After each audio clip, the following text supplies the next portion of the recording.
Një numër I lartë studentësh, por edhe qytetarë të komunitetit shqiptar, përfaqësues politik, kanë mbushur sot rrugët e Shkupit. Ata kërkojnë që të bëjnë provimin e jurisprudencës në gjuhën shqipe që nuk u lejohet, edhe pse kushtetuta e njeh si të drejtën e tyre.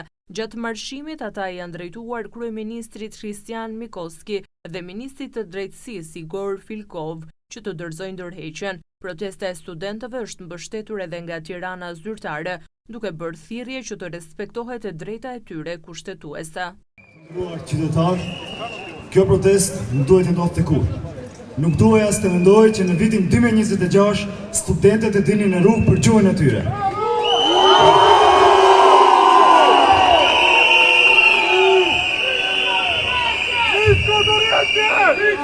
Po ja ku jemi.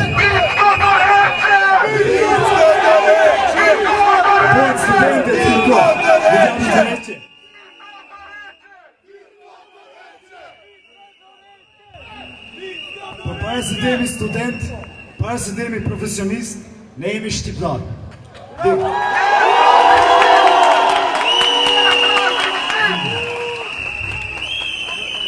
Dhe kur preket gjua, preket vetë themeli.